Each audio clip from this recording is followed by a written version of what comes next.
Elkarrengandik ikasiz, transformazio digitala ardatz, burujabetza digitala eta inklusioa xeatu asmo ditugu tarte honetan.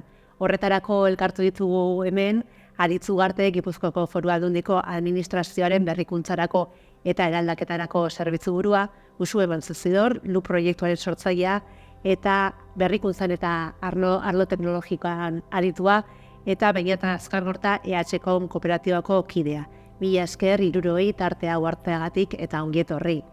Digitalizazioa hitz egiten da asko. Jendartearen digitalizazioa hezkuntzan, enpresen digitalizazioa. Eta hain da kontzeptu orokorra, zehazkitza ari garen jakitea ere kostatzen dela batzutan.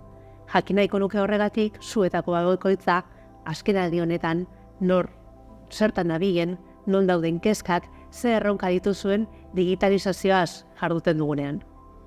Ni konkretuki, oindala azkenen urteetan bai ibili naiz proiektu bat ekiten, pixka ekintzaitasunan barruan eta produktu baten lanian irakurketa erreztiari eta hola enfokauta zeuana.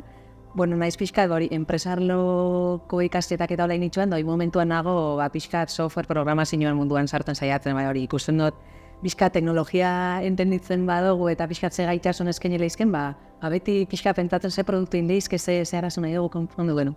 Hor txena pixka defokauta. Ni erakunde publiko batetik nator, eta gu ari gera, oain arte azkeneko 15-10 urtetan egon gea batez ere gure zerbitzuak digitalizatzera oso bideratuta. Administrazio elektronikoa izeneko kontzeptuarekin, ikusi dugu bete behar bat bekeneukala herritarrekiko, eta gure zerbitzuak eta gure tramite guztiak eskaini behar genituela arlo digitalean. Eta horra aritu gara. Gertatzen dena da, bide horrek eraman gaituela agian arrakala digital batzuk sortzera, eta ikusi dugula ez geralari lortzen herritarren handik gertutasun hori, mundu digital honetan. Eta hortan ari gara.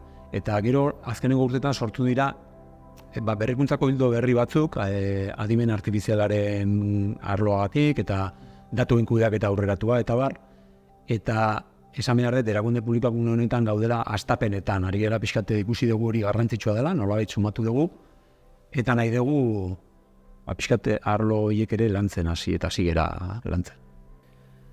Eta gu aldiz, EH-kom kooperatiban gehien bat fokoa jartzen ari gara, telekomunikazio azpiegituretan, uste dugulako gure errepide digitalak edo direnak, gaur egun daukagun ereduan enpresa multinazional handien esku daudelako eta apur bat eredu hori birpentsatzen hasi ginelako, autua egin genuen apur bat burujabetza teknologikoa lortze bidean pausuak emateko proiektu bat sortzeko, eta aldi berean ere bai, Aritzek aipatu dituen arrakala batzuei aurre egiteko, kasu honetan guk arrakala digital deritzogunari ere aurre egiteko. Eta, rotu nahi ara. Arlo teknologikoan egunerokoa 3 egun osa buruelarri horretan, baina oso arlo desberdinetan, lerreburuei begiratzen badegu, badirudi, boladaka kontzeptu batzuk jartzen direla modan, blockchaina horren dela urte gutxi, 5G, metaversoa, eta azken 2 urte hauetan adimen artifiziala, ez? Besterik ez da entzuten, bat datoz lerroburu horiek eta egunerokoa, bat datoz narratibak eta praktika, hau da, bogan jartzen diren kontzeptu eta teknologia horiek egunerokoan zein eragin dute? Nik uste, azken urteetan hainbeste gai ateratzen ari dira arlo honetan, digitalizazioaren arloan, hainbeste teknologia berri, soluzioak edo aplikazio berriak eta bar, nik uste ezin dugula martxa hori jarraitu, ez? Gutxienez nire erakundetik ikusten dut, ari gerala denbora guztian gizartearen beharren atzetik goazela, izan ere, eraldaketa digitala oso azkarti jolako. Ez dakit enpresetan eta berdin somatin dezuten.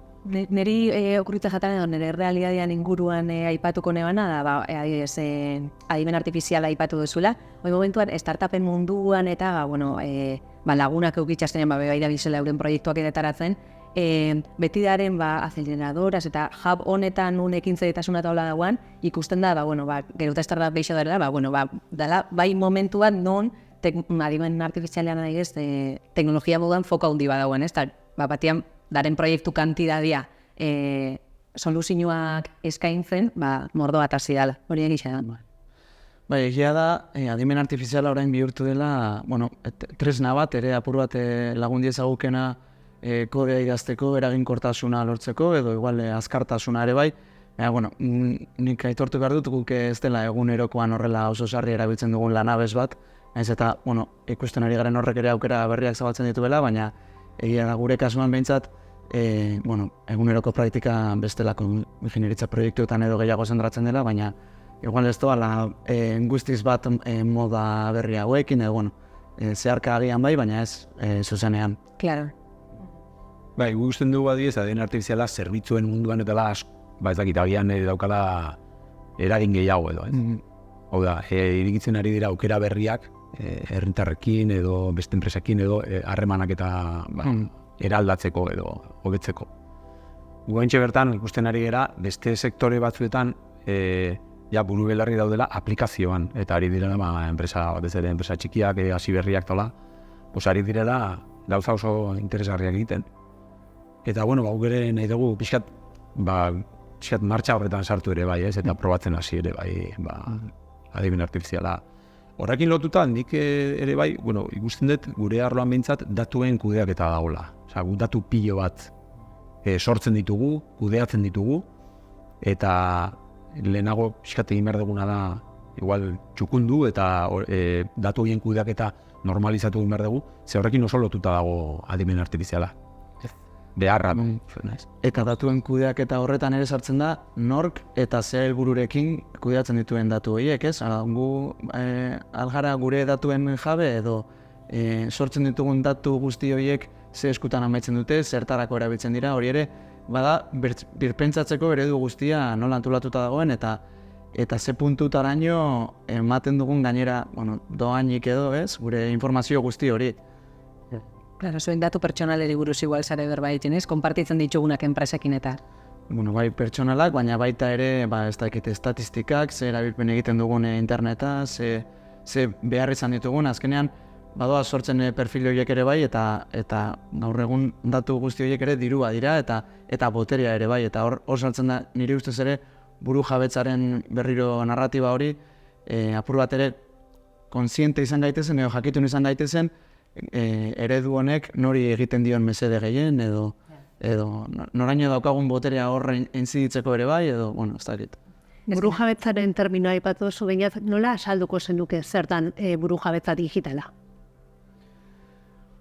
Nire ustez, edo gure ustez burujabetza da gizarte batek bere burua gobernatzeko daukan ahalmena, bai bere beharrizanak asetzeko eta bai bere baliabideak kontrolatzeko edo, demokratikoki erabiltzeko. Eta bai ikusten dut, gaur egungo eredua antolatuta dagoen moduan, eta gehien bat mundu digitalean eta interneten munduan eta alor teknologikoan enpresa multinazional handiek daukaten botere edo erraldoi teknologikoak deitzen zaien botere hori mantentzen den bitartean, nekez esan dezakegula gu gure teknologiaren edo gure buruaren edo gure datuen jabe garenik.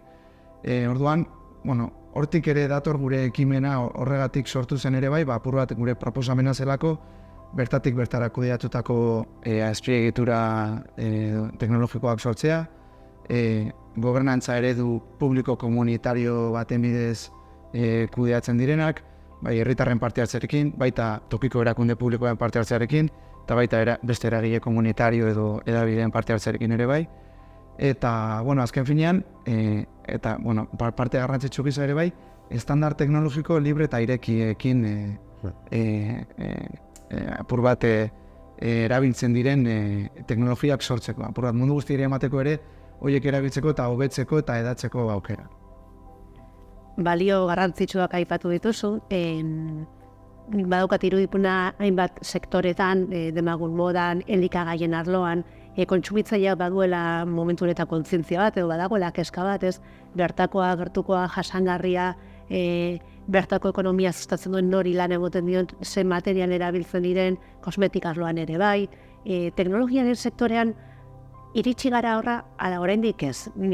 Teknologia, digitalizazioa globala denez eta nez da atzean teknologia hori sortzen pertsonak egon, ekonomia bat egon, espazio fisiko batzuk ere egon, eta hartzaileak ere pertsonak izan, badago kontzientzia bat kontsumitzaileen artean, eta kontsumitzaileak izan daitezke norbenakoa, baina baita enpresak ez da, kontratatzen dituzten azpiegiturak edo softwarea adibidez, badago kezka teknologia horren nolakotasunaren inguruan, hau da, nork sortzen duen, nola, non, ze baliorekin. Nik uste dut, odeian diren zerbitzu horiek eta aplikazio horiek askotan eskapatzen zaizkigula eta odeia da zerbait etereoa. Nik adibidez, orain dela hilabete batzuk sorpresa eraman nuen, irakurri nuenen artikulu bat esaten zuena, adimen artifizialaren garapen honek, dakarrela jasangarritasun izugarrizko arazo bat. Energia xautze handia egiten dalako. Adimen artifiziala martxan edukitzeko, zerbitzariek eta kriston prozesuak eta euskatelako atzetik. Nik uste hori ez gara da kostienteak. Adibidez, produktu tangibleak erosten ditugunean, kontsumitzaile bezala edo enpresa bezala kontratatzen ditugunean, badakigu zein den beraien jatorria, zein den beraien eragina ingurumen eta bar. Mundu digitala geratu zaigu guztiz ahaztuta, nik uste dut, eta konstiente izan barko genuke ez. Bada egisa, ez? Osea, kamiseta unun indan igual galdetzen dugu, hori bada egisa, baina igual ChatGPT nik, nire eguneroko nire lagunik onena ala isa admititzen dut. Claro, ChatGPT erabiltzen dutenean, honi erakusteko erabilidian baliabideen konsiente, enaiz, hori argi dago. Bai. Esango nuke galdera batzuk erresa huitzen ditugula, o konsiente hau garala, ez? Kulturak. Bai, nik ere uste dut oso beharrezkoa dela sentsibilizazio edo kontzientziazio lan hori egitea, eta, badaude ekimenak, bai software librearen aldeko ekimenak, eta baita apur bat teknologiaren eredu burujabeen alde egiten dutenak, eta baina egia da, askotan egunerokoan ez, jende gehienak egiten dugula erosoaren den horren alde.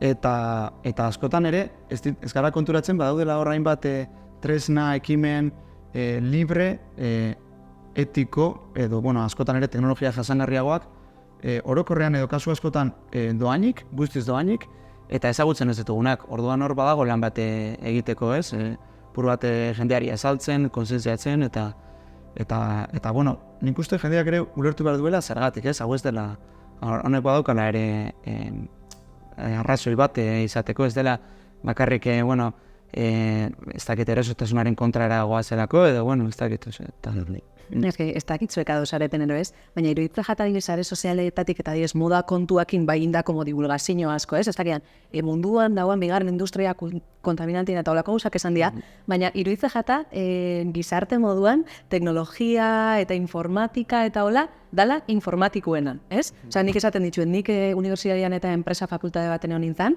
ontxe nago pixkat programazioa eta mundu honetan sartzen, baina, indala urte bete terminal bat zuzan ere esnekixen, eta baina esango nuke, letras o números esaten dozkoen bezala txikitatik eskolan, informatikoak eta teknologia eta gauza honek, informatikoentzat bezala ditugula pixkat, ez? Danian realitatea pixka igual zehose transversala edo danok ikutzen dozkuna, ez? Jakitzela ikusten dozuen.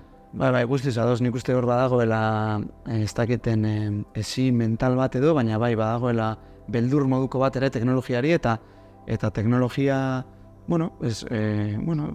herritartu behar da, demokratizatu behar da ere bai, hau da mundu guztiak erabiltzen du egin batean edo bestean, eta ondo dago jendeak ere ikastea hori nola bilen edo ez, hori oso garrantzitsua da.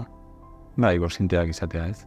Ere ze lotuta gauden aplikazio batzutara, ez? Ez dakit, software libreko aplikazioak esan duzu, adibidez, hor dago Windows, Microsoft, mundu hau, ChatGPT bera, Google, egunean erabiltzen ditugun aplikazioetatik ia denak esango nuke, dira multinazional handiek sortutakoak ez dakigu beraien ze helburu dituzten atzetik, ez daukagu kontrolatuta ere bai, ez daukagu gainera guk kontrola, ez dakit zer egingo den aplikazioekin, zer egingo den gure datuekin, eta bar.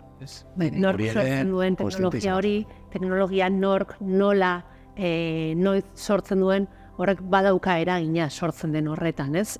Baldintzatzen du era batera edo bestera ematen den zerbitzu hori, adimen artifizialean ez, gizartearen sesgoak gainditzeko balio duen edo erreproduzitzen diren, eta hasieratik guztiok aipatu dituzuen arrakala horiek ere areagotu edo murrizten dituzte, nork sortzen duen teknologia hori, genero arrakala esate baterako oso nabarmena da. Europan sektore digitalean lan egiten dutenen emakumeen portzentaia 30% ingurukoa da.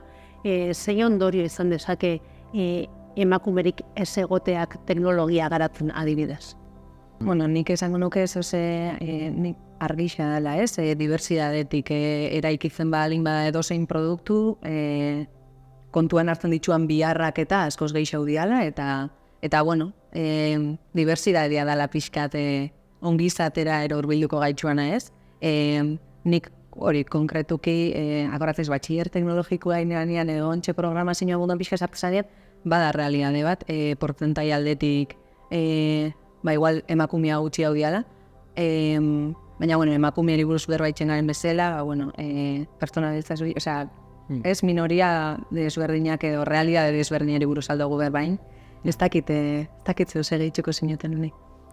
Bai, dudari gabe, algoritmo bat sortzen ari dan talde batean ez badago aniztasunik, badakigu, zer gertatzen den, ez? Azkenean, arrakala horiek edo mantendu, edo handitu egiten dira. Eta arrakalak dira, gizon emakumeen arteko berdintasuna, hizkuntzaren asuntoa dago, adina, jatorria, arrakalak ez. Bai, gure sektorean ere oso garbi ikusten dugu eta genero arrakala horrek asko kezkatzen gaitu. Askotan horri buelta ematen saiatuta ere ez dugu lortzen hala ere parekidetasun egoera bat lortzea eta uste dugu ere bai delako hori, egiturazko arazo bat dela, ez? Eta ez da kasualitatea genero rol horiek teknologiarekin lotu izan diren edo ez dakit prestigio edo soldatak edo gizonekin erlazionatzea, eta orduan uste duguna da, edo konturatu garen azkenean da, hori dela sintoma bat gizarte patriarkal batena, baina sintomari aurre egiten saiatzen bagara erroko arazoari aurre egin gabe, azkenean arriskua da arazo hori betikotzearena, ez? Azken finean, mundu digitalean ikusten dugun genero rolen kontua oso sintoma garbia da, baina arazoa beldur naiz askoz ere handiagoa dela, berez egiturazko arazo bat dela. Ja. Eta bestalde, gero bai pasatzen da ez, beti erizaintzakin eta alrebez pasatzen dela. Nik uste teknologiakin, behintzat ni ontsi programatzen ikasten balin manago da ikusten dutelako, biharko egunean edozein sektoretan nire aportazioa egin nahi izen da ere, beti daukazula bidea, ez? Eta nik uste, bizkat, emakumeak izen lehizke, bai edo orokorrian interes desberdinak dituan edozein pertsonan dako zentzu euki aldabela programatzen ikasteak teknologiari hurbiltzeak azpiegiturak dana dalakoak, ez? Niretako hori da pixkat politxan, ez? Dituan gaitxasunak, ero. Nahi dozu osasunian aporta, igual alzara izan erizaina, alzara izan medikua, edo aldozu sortu produktu bat osasun sektorean ez dakiz ze aldabela lagundu, ez? Osea, edozein sektoretan finantzak, osasuna, industria, teknologiatik aporta uleik eta bide bada danondako dagoela hor, ez? Bai, eta zer beharrezkoa den ere bai, bidea urratzen duten emakume horiek egiten duten lan hori, gerora ondorengoentzako ere referentzia edo eredu bat emateko, ez? Hori askotan lehenengo aldiz bidea urratzen duten pertsona horiek egiten dute lana behar baino askoz gogorragoa eta handiagoa, baina gero horrek sortzen du erreferente bat, ez da, eta hori ze garrantzitsua den. Hizkuntza aipatu duzu haritz, hizkuntzan ere arrakalak, arlo digitalak hizkuntza arrakalak sortzen dituela, teknologiak ahalbidetzen du pertsonalizazioa, edukiak, zerbitzuak banan eskaintzea ia, baina gero praktikan egia da neurria oso garrantzitsua dela. Eta euskararen komunitatea askotan ez dela nahikoa handia, teknologia sortzaile diren horientzat errentagarri izateko, ez da? Eta orduan, hizkuntzako munduko hizkuntzarik nagusienetan badaudela hainbat zerbitzu eta produktu, baina euskaraz ez ditugula jasotzen, ez da? Zein ondorio ditu horiek gizartearen garapenean bertan, ez? Bai, gaur egun ChatGPT aipatu duzu, ChatGPT gaur egun ezin da euskaraz erabili. Ez, hori da eraginetako bat, ez, inbarrezuna da, gazteleraz edo frantsesez idatzi pasa makina demagun eta gero itzuli, ez? Horrelako gauza gertatzen ari dira. Zer egin duen horrek, bueno, nik uste Euskaldunak komunitate bezala digitalki nahiko aktiboa. Esango nuke, digitalki nahiko aktiboa gerala, konparatzen agian beste komunitate batzuekin. Baina hala ere ez dakago masa kritiko bat, hor beti borrokan ibili beharko gara, ez? Sortzen diren teknologiak, sortzen diren soluzio berriak, gu ere kontuan hartu argaitzaten, ez? Baita, gero, Euskaldunak bai, nik ez, hori lanian egin azkenengo proiektuan, hori lagundu zozkuen, datiak zabaldu zozkuen ikerketa zentro bat, eta izena AOLAB da, EHUko, da, adimen artifizialen, da gare konkretuki zentrauta, ahots naturalak euskeraz eta hola itzen. Beti dare olako taldetxoak hola fuerte itzen da belago gorrez. Bai izango nuke, bai adimen artifizialakin tradukzioak eta hola geruta errezagoak dira, orduan, askotan esan nik internet hola, ente bezala hola pentsauta, esan baina igual zerbitzuak ez da arelako euskera zero, porque askotan traduksio baten igual da, nik uste edukiak dala igual askotan, ez? Bueno, ez dakit kulturalki benetan impactu da dukana hori iruditzen jata. Azkenean, edo alkantzia eukin nahi daben batek argiago itxean duzula hizkuntza baten zera, ez? Baina, bueno, bai niri edukixak etortza jata gurura zela, bai programak, pelikulak, YouTubeko kanalak, beti daukagun diversidadegi, osea, gutxia, bueno, euskeraz normala moruan. Bai, eta aipatuzune ekimen hori ez gain ere, badagoena da, jende mordoska bat bere denbora librea dedikatzen diona internet euskararatzera lan bolondrezarekin, musutruk. Guk ere, bueno, parte hartu izan dugu horrela gure enpresa ordu batzuk lan komunitariora bideratuta, bai, bueno, software librea euskararatzen, baina baita Wikipedia, WordPress eta bestelakoak ere, eta ikusten dugu ere bai, euskararen gaur egungo osasun digitala dagoen tokian dagoela, apur bat ere bai, lan bolondrez guzti horri esker. Baina aldi berean ere, konturatzen gara eta apur bat jabetzen gara, euskararen osasun digitala baldin bada lan bolondrez horren menpekoa, haien inoiz ez dugula bermatuko hizkuntza arrakala hori gaindituko dugunik, ez? Apur bate beharko genukena da, ez dakit zerbait antolatua egiturazkoa eta denbora eta dirua inbertitzen duena internet euskararatzen. Bai, hor erakunde publikoen bultzada ikusten da, ez? Ez dakit baliabidea jartzea edo agian sustatzea horrelako gauzak, ez? Bai, esaten dozu igual zuek pixkator sartuta zaretalako gutxitxu hau ikusi dozuelako, entitate publikoen aldetik o privatik, osea, oso jende individuoak, nola esan dozu nioke? Ez, esateko, ez dakit erakunde publikoen parte hartzea hor zein den, baina bai ikusi gana da, ezagutu dugula, bueno, librezale komunitate bat, Euskalduna, antolatuta gainera, bai, zera, txat taldeetan eta bar, bere denbora librea dedikatzen duena horretara, eta gainera, apur bat elkar koordinatzen direna, esateko bera, nik string guzti hauek itzuliko ditut euskarara, eta, bueno, gainera, bertsio berri hau atera behar da, argitaratu behar da, abendua baino lehen, beraz, goazen antolatzera, eta bertsio libre hau argitaratzen dutenean, euskara ere aukera bat izan da dintze. Klaro, guk ez badugu lan hori egiten, edo jende horrek lan hori egiten ez badu, bertsioa kaleraterako da, eta egongo diren hizkuntzen artean euskara ez da egongo. Orduan, bai, bueno, egia esateko ez dakit erakundek nola edo ze parte hartzea daukaten hor, baina badakidana da, badagoela komunitate antolatu bat horren alde lan egiten duena, eta nik izan dute horre parte hartzeko plazerra edo suertea, eta benetan inspiratzailea da. Toma. Lanarlora etorrita, bueno, teknologia izango da segurazki gakoa gizarteak dituen hainbat arazo edo ronkari erantzuna emoteko kasu askotan, lanarloan prozesuak aldatu dira, baina negozio aukerak ere sortu dira. Iruditzen zaizuen, bueno, gure industriak, hemen Euskal Herriko industriak, identifikatu ditzakeela negozio aukera berriak digitalizazioa baliatuta, dena aipatu dituzu hori adimen artifiziala, beste arlo batzuk ere egon daitezke, ze negozio aukera izan ditzakete hemengo enpresek, instituzioek, testuinguru berri honetan. Bai, galdera igual, osea, da pixka zela teknologiak zela egunerokoan eureri aljauen euren realidadia aldatu, horreko pausuan. Ja. Nik hori, industriari buruz berbaitzen konkretuki, adimen artifizialak indaula beti entzun da plantak eta hola digitalizabez, kamelos digitales, eta hor berbaitzen da, bai dago movimentu handi bat, ez?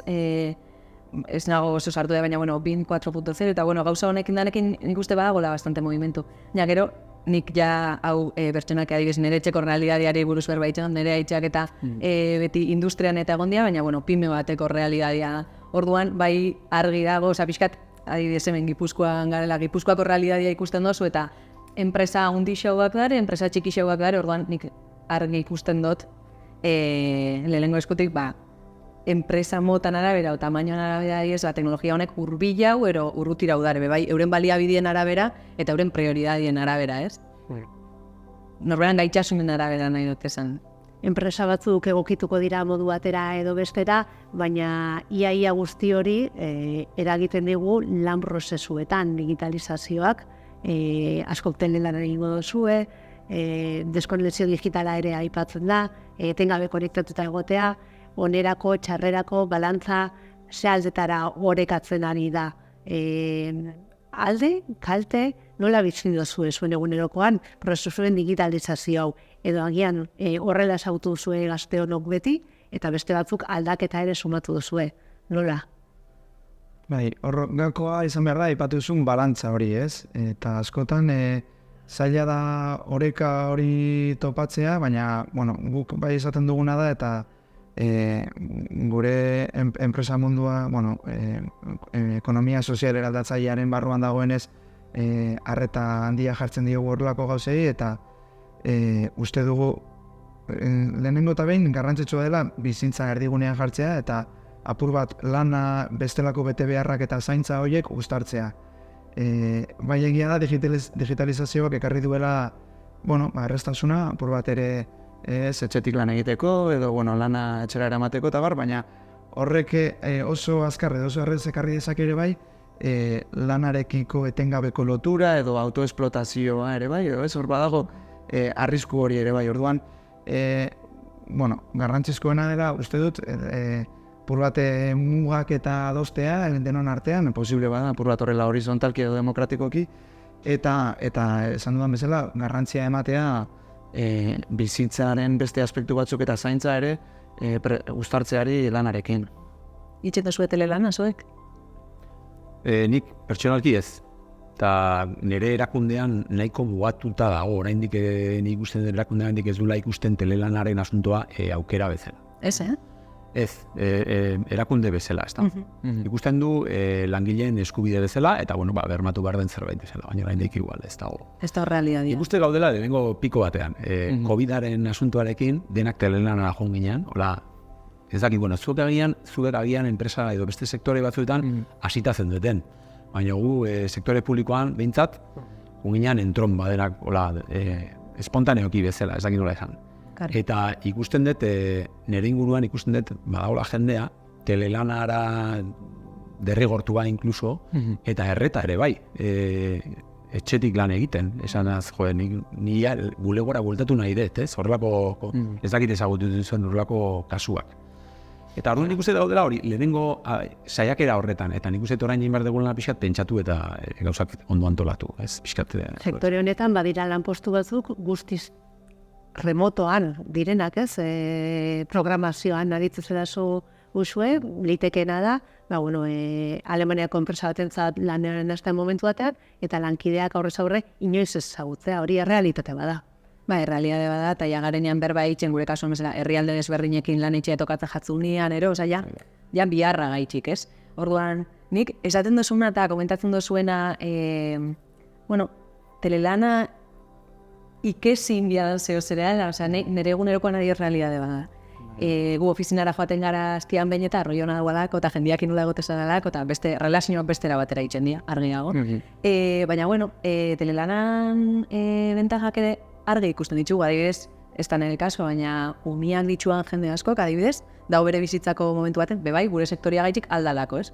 Hau bizitzan momentu baten esaten da ben, nik ez badaukat lanian telelan aukera ez dut lan hori hartzen. Adibidez, bizigarritasun edo bizitza zentruan jartzeari buruz berbaitzen balin bagare, telelana eitzen balin badago dare gauza batzuk ikasin bia ditugula, hori, jakitzea ordenagaiba izten, edo, bueno, badare neurri batzuk ikasi nehala, baina bestalde telelana izen leike eta kasu askotan esango nuke dela, bizitza zentruan jartzeko errestasuna handi bat eman aldaben. Tresna bat, orduan, bueno, beti hibrido aukera bukitzea, bueno, norberak aztertzea bizitzako ze puntotan dauan eta ze modelo dan onduen etortze jakona, aukeratzeko eskubidea edo aukera balin badukago behintzat. Nik apreziatzen dut, egia esan. Bai, guk ere telelan askotan egiten dugu, baina ez zuen pasatu lehen aipatu zuena apur bat ere kriston gogoa ukitzea ere berriro bulegora bueltatzeko, ez dakit etxetik sentitzen zara apur bat ez dozula bereizten logen lan tokitik edo apur bat... Guztiz. Guretako ostegunak izaten dira, hori, jendia pixka da, eskolara soia zenian bezala eta ilusio horren, bai, guztiz. Azkenean, deskonexioa bultzatzen dezulako, ez da? Bulegora joaten zeranean, deskonektatzen dezu zure bizitza pribatua era errezago batean. Bai. Eta gukatzen dugu, askotan ofizinatik lan gutxiago. Osea, etxian azkenian, ordenagailuan aurrian zare horre tope, eta, ez da guala txarla bateko momentu bat, ez da deskonexio momentu hori, autoesplotazioan nahi batezinoan, bai da beste rollo bat. Sartu, eta hor. Hemen zuekin elkartza ere placer bat izan da, baina amaitzen ere joateko ordua da, eta izteko ideia bat eskatu nahi dizueke, zer azpimarratuko zenukete hitz egin dugu guztiaz, edo ahaztuta utzi dugun zerbait ekarri nahi bazenute mai gainera ere, posible. Bueno, nik ideia daukat, lortu behar dugula inorez geratzea atzean, ez? Itzin dugu arrakalea ezberdinetaz, itzin dugu nola, ez dakit, aldaketa oso azkar batean gaude eta digitalizazioak eraman gaitzakela, igual gure gizartearen sektore batzuk kanpo ustea. Eta bizkat, sektore publikoaren ikuspuntutik igual agian hori da kezka nagusia, horregatik jarriko dut hori. Inorrez da geratu atzean. Bai, eta horrekin relazionauta inorrez da gelditu atzean eri diversitateari buruz eta etortze jata. Etako gaurre entitate publiko baten perspektiba, kooperatiba txiki baten perspektiba, honek entzunalizetia gozada bada, ikusten dugu puntu berdina, perspektiba desberdinetatik. Emakumieri buruz dugu berba esan ustez, teknologia, programazioa hau dago hor, da mundu zabal bat, nik uste ikusi behar dugula zehoz transversala bezala, eta arlo desberdinetatik, bakoitza bere prismatik, danondako dagoela hor zabalik, ez ni behintzat esploratzeko gogoak horrekin gufen. Nik titular bat aipatzekotan edo, ez dakit, agian esango nuke aro digitala badatorrela, guk nahi edo nahi ez, eta goazen prestatzera eta apur bat ere pentsatzera nola kudeatu nahi dugun hori, eta era alik eta justuenean izan dadin, aritzeka aipatu bezala, eta guri ere emateko aukera eredu hori pentsatzen eta erabakitzen ere bai. Teknologia, baina zertarako, ez da? Hau da, gizarte anitz, justu eta balioetan oinarritutako baten alde ulertzen dut. Horretarako ulertzen teknologia ez helburu bezala betxik eta tresna bezala. Eskerrik asko, Aritz, Uxue, Beñat, tarte hau hartu, zuen bizipenak, esperientziak eta iritzia partekatzeagatik, plazer bat izan da, hurren arte.